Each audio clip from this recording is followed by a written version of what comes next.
ব্রাজিলের ঘরে চলে গেছে, আর্জেন্টিনার ঘরেই চলে যাবে। সব দেশের জায়গায় ফিরে গেছে। পত্রিকা আসছে এবারের বিশ্বকাপে, ফুটবল বিশ্বকাপে সরাসরি অংশগ্রহণকারী একটি দলের একজন খেলোয়াড় এইবারের এই রানিং বিশ্বকাপের দেশে ফিরে যাওয়ার পরে 2-3 দিন পরে নিজ শয়ন কক্ষে সকালবেলা মৃত লাশ পাওয়া গেছে।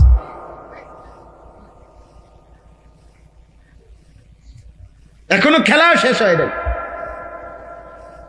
আমি নিজে দেখছি পত্রিকায়। তাহলে এই জন্য আব্বা, রাত তো ভোর হবে, খেলাও তো শেষ হবে, উল্লাস শেষ হয়ে যাবে, কিন্তু তুমি তোমার গুনাহগুলো মুছবে কি দিয়ে? তুমি তোমার পাপ মুছবে কি দিয়ে? তুমি তোমার ছোট ভাইকে কি বলবে? আমার ছোট ভাই আলহামদুলিল্লাহ, এই যে ছোট ভাই এখন বয়ান করছো, আমার আপন ছোট ভাই, দাখিল পরীক্ষা দিছে যখন একটু অসুস্থ ছিল খুব, সবাই ভাবছে পরীক্ষা দিতে পারবে না। ও নিজেও কইছে ভাই আমি পারবো না, আমার শরীরে কুলাইতেছে না। আমি বলছি ভাই তোর, আমি প্রথম পরীক্ষা থেকে শেষ পরীক্ষা পর্যন্ত ভাইয়া পরীক্ষার হলে ম্যাজিস্ট্রেটরে বলে আমি দরকার হলে দরজায় ভাইয়া তোর সামনে দাঁড়ায় থাকুক, তুই পরীক্ষা দিবি ভাই, পারবি। আলহামদুলিল্লাহ, কোরআন সামনে বললাম, পুরাটা পরীক্ষা দরজায় দাঁড়ায় ছিলাম, ম্যাজিস্ট্রেটরে বলছি আমার ভাই অসুস্থ, ছোট মানুষ, আমনে আসার আমনে আকাশ আমার অনুরোধ। আমিও শিক্ষক তখন। উনি আমার সম্মান করে অনুমতি দিছে যে ঠিক আছে হুজুর, আপনি শুধু তাকাই, মানে দেহের কথা হলো ভাই আপনার যদি দেখি সাহস পাবো আমি। আলহামদুলিল্লাহ, পরীক্ষা দিছে তো ছোট ভাই, আমি বড় ভাই, আমাকে থেকে স্বপ্ন দেখছে তো আল্লাহর কথা 2-4 অক্ষর যাই বলছে আলহামদুলিল্লাহ। 75 বছর বয়স আমার মায়ের, আমার মা জীবিত আছে আব্বা, আমার সেই মা 75 বছর বয়সী মা, আজও যতবার মার সাথে কথা বলি, মা একবার হলেও জিগাইব ফুদ নামাজ পড়ছুন, কসম খোদা। মা জানে আমি সারা দেশে ওয়াজ করি, মা প্রত্যেক দিন জিগায়ও আজ যে কোরআনে যাইবা, কিন্তু এই কথাইটা জিগা নামাজ পড়ছুন। এমন অনেক সন্তান আছে 365 দিনে খোদার একটা বছরে কেউ তারে জিজ্ঞাসাও করে না, কিরে আব্বা তুমি না মুসলমান, তোমার এদি কোনোদিন মসজিদে দেখি, তোমার এদি কোনোদিন ফজরের নামাজে দেখি। হযরত আব্দুল্লাহ ইবনে মাসউদ রাদিয়াল্লাহু তাআলা আনহু, নবীজির সাহাবী, তিনি বলছেন নবীজির জামানায় আমরা যাকে ফজরের নামাজে অনুপস্থিত দেখতাম মসজিদে, খোদার কসম সাহাবী বলে আমরা বুঝতাম কানা মুনাফিকান বাইয়িনুন নিফাক, এটা প্রকাশ্য মুনাফিক। নবীর জামানায় ফজরের কোন মুসলমান পরিচয় দিয়া যদি ফজরের জামাত মিস করত, নবীর জামানায় সবাই তাকে মুনাফিক বলতো, মুনাফিক ভাবত, মুনাফিক বলতো, বেটা মুনাফিক বলতো। আর আল্লাহ কোরআনুল কারীমের মধ্যে বলছে জাহান্নামের সবচেয়ে নির্মম নিকৃষ্ট শাস্তি হলো কার? মুনাফিক। ফিদ্দারকিল আসফাল, জাহান্নামের সবচেয়ে নিচে ফেলা হবে মুনাফিক। নাউযুবিল্লাহ। মুনাফিকের সাথে আবু জেহেলও থাকবে না, হ্যাঁ, মুনাফিকের সাথে ফেরাউনও থাকবে না, মুনাফিকের সাথে নমরুদও থাকবে। ফিদ্দারকিল আসফাল অর্থ হইল জাহান্নামের সবচেয়ে নিচে ফেলা হবে মুনাফিক।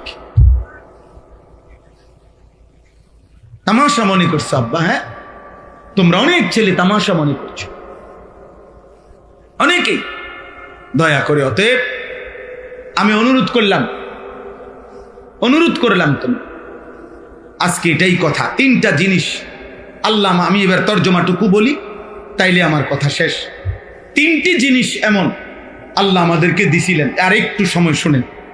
3 জিনিস। 1 নাম্বার হলো তাওহীদ।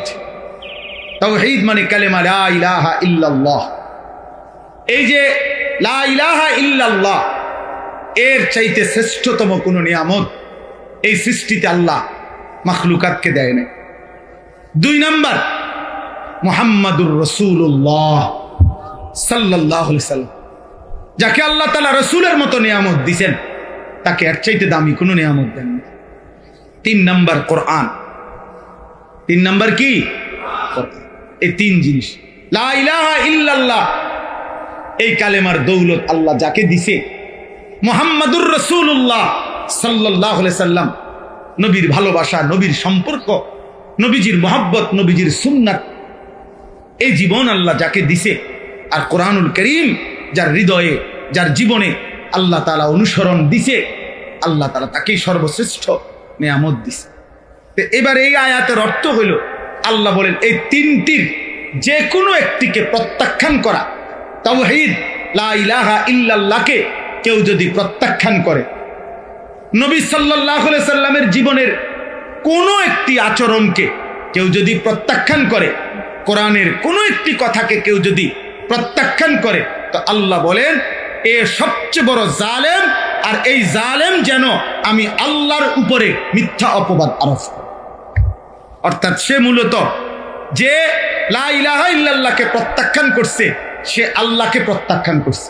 যে নবী সাল্লাল্লাহু আলাইহি সাল্লামকে প্রত্যাখ্যান করছে, সে মূলত আল্লাহকেই প্রত্যাখ্যান করছে। কারণ নবীজির সমস্ত আচরণ, উচ্চারণ, ও ভাই, নবীজির আচরণ, উচ্চারণ, নবীজির চলা ফেরা, উঠা বসা, নবীর কথাবার্তা, সিদ্ধান্ত, এগুলো সব কার ফয়সালা? বলে না, কার ফয়সালা? তো নবী সাল্লাল্লাহু আলাইহি সাল্লামের একটা সুন্নত কেউ যদি প্রত্যাখ্যান করে, তো ওইটা তো নবীকে সুন্নত হিসাবে দিছে তো আল্লাহ, তো সে মূলত প্রত্যাখ্যান করলো কাকে? আল্লাহকে। 3 নাম্বার, কোরআনুল কারীমের সম্পূর্ণটা নাজিল করছে কে? তাহলে এখানে একটা অক্ষর যদি কেউ প্রত্যাখ্যান করে, বাদ দেয়, অনুসরণ না করে, তো সে মূলত কাকে প্রত্যাখ্যান করছে? এই কথাটা আল্লাহ বলছে, ওমান আযলামু মিম্মান ইফতারা আলাল্লাহি কাযিবা, তার চাইতে বড় জালেম আর কে হতে পারে যে আল্লাহর উপরে মিথ্যা অপবাদ আরোপ, আল্লাহর উপরে মিথ্যা অপবাদ দেয়, অর্থাৎ তাওহীদকে প্রত্যাখ্যান করে, রিসালাত নবীজিকে প্রত্যাখ্যান করে, কোরআনকে প্রত্যাখ্যান করে। আল্লাহ তাআলা বলেন উলাইকা ইউরাদুনা আলা রাব্বিহিম, কিয়ামতের দিন এই নাফরমানদেরকে একে একে আমি আল্লাহর সামনে পেশ করা হবে। এই যারা তাওহীদকে প্রত্যাখ্যান করছে, নবীকে প্রত্যাখ্যান করছে, কোরআনকে প্রত্যাখ্যান করছে, আল্লাহ বলেন একে একে তাদেরকে আমার সামনে আনা হবে।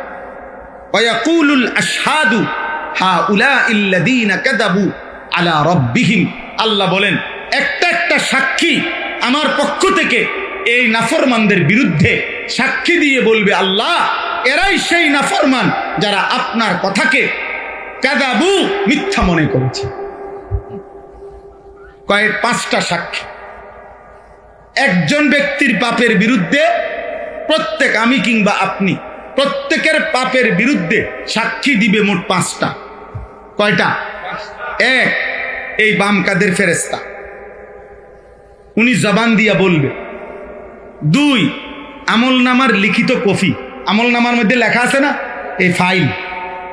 3, আমাদের অঙ্গ প্রত্যঙ্গ। 4, আমাদের পায়ের নিচের জমিন। 5, মহান আল্লাহ স্বয়ং। এই কয়টা। আল্লাহ তাআলা বলবে, বান্দা শুনো, ফেরেশতা কি বলে, দেখো তোমার নামে আমল নামায় কি লেখা হয়েছে, শুনো তোমার অঙ্গ প্রত্যঙ্গ কি বলে, শুনো পায়ের নিচের জমিন ইয়াউমা ইদিন তুহাদ্দিসু আখবারাহা কি বলে, আর শোনো এবার আমি আল্লাহ কি বলি। আইনাল মাফার, তুমি পালাবে কোথায়, কোন দিকে যাইবা?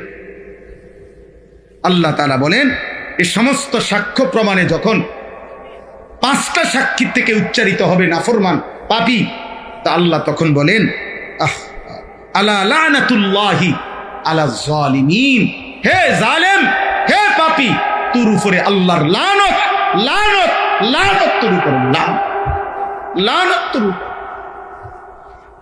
লানত। এজন্য নাফরমানের উপরে আল্লাহর লানত, মদখোরের উপরে আল্লাহর লানত, সুদখোরের উপরে আল্লাহর লানত, ঘুষখোরের উপরে আল্লাহর লানত, বেহায়া বেপর্দা নারীর উপরে আল্লাহর লানত, মুশরিকের উপরে আল্লাহর লানত, মূর্তি পূজকের উপরে আল্লাহর লানত। নবীজি বলছে লাআনাল্লাহুল খামরা, মদের উপরে আল্লাহর লানত। নবীজি বলছে ও শারিবাহা, মদ পানকারীর উপরে আল্লাহর লানত। ও মুবতাআহা, মদ ক্রয়কারীর উপরে আল্লাহর লানত। ও বাঈআহা, মদ বিক্রেতার উপরে আল্লাহর লানত। আল্লাহর নবী বলেন ও আসিরাহা, মদ বানায় যে তার উপরে আল্লাহর লানত। নবীজি বলছে যে মদের বোঝা টাইনা নেয়, বহন করে, যে গাড়ি, যে বাহন, যে ড্রাইভার, তার উপরে আল্লাহর লানত। এই জন্য নেশার সাথে যে সম্পর্ক আছে, যার যেমনে হোক, পুরা প্রকল্প, পুরা কোম্পানি, মানে পুরা ব্যবস্থাপনার প্রত্যেকের উপরে, এতে কর্মচারী হোক, লেবার হোক, জারুদার হোক, তে ক্লিনার হোক, দারোয়ান হোক, হেল্পার হোক, ড্রাইভার হোক, বানাইনা হোক, মালিক হোক, কর্মচারী হোক, কর্মকর্তা হোক, সবগুলোর উপরে নবীজি বলছে লানত, লানত, লানত। নবীজি বলছে লাআনাল্লাহু আকিলার রিবা ওয়া মুকিলাহু ওয়া শাহিদাইহি ওয়া কাতিবাহু, সুদ যে খায় তার উপরে আল্লাহর লানত, সুদ যে দেয় তার উপরে আল্লাহর লানত, সুদের যে সাক্ষী থাকে তার উপরে আল্লাহর লানত, সুদের কথা যে লিখে রাখে তার উপরে আল্লাহর লানত। নবী সাল্লাল্লাহু আলাইহি সাল্লাম বলছেন যে নারী বেহায়া, বেপর্দা, ফাইন্নাহুন্না মালউনাত, ওই নারীগণ হচ্ছে অভিশপ্ত, মালউনাত, লানতের যোগ্য। ভাত খা বেটা, ভাতে তো খাও, আর কিতা, আর বাথরুমে যাও, আর নারী দেখো, লজ্জাস্থানের চাহিদা পূরণ করো, খালাস। চলো, কোনো অসুবিধা নেই। বাকি এটা মনে রেখো, আল্লাহকে ভুলে যায় যে, নাফরমানি যে করে, তার উপরে আল্লাহর লানত। আর আল্লাহর লানত নিয়ে কেউ সুখে থাকে না। ইবলিস একটি সেজদা না দেওয়ার কারণে আল্লাহ বলছে ওয়া ইন্না আলাইকাল লানাতা ইলা ইয়াউমিদ্দিন, এটা কোরআনের আয়াত। ইবলিস আমাকে একটি সেজদা, আমার একটি হুকুম, একটা সেজদা না দেওয়ার কারণে আল্লাহ বলছে কিয়ামত পর্যন্ত তোর উপরে আল্লাহর লানত, লানত, লানত। ফজর থেকে এশা পর্যন্ত আব্বা বলো কতগুলো সেজদা? 4 রাকাত ফজরের নামাজে 8টা সেজদা, 12 রাকাত জোহরের নামাজে 24টা সেজদা, 8 রাকাত অথবা 4 রাকাতই ধরি ফরজ, 8টা সেজদা। ওরা মাশাআল্লাহ হাসে, কিছু ছেলে মাশাআল্লাহ হাসে, ওরা বুঝে মাশাআল্লাহ আমারে কইতেছে হুজুরে। হ্যাঁ, প্রতিবন্ধী এমনই হয়, এটা জানেন না? যারা প্রতিবন্ধী তারা এমনই, অত জানে না, অত বুঝে না, অত প্রতিবন্ধী, মানসিক ভারসাম্যহীন বেচারা, তো আলো অন্ধকার বুঝে না। কই এখানে আছে আল্লাহ তাআলা বলছে মাথালুল ফরিকাইন কাল আ'মা ওয়াল আসাম ওয়াল বাসীর ওয়াস সামি'। আল্লাহ তাআলা বলছে বেঈমান হলো অন্ধ এবং বধির, বয়রা। বেঈমান চোখেও দেখে না, বেঈমান কানেও শোনে না। আর আল্লাহ বলে তার বিপরীতে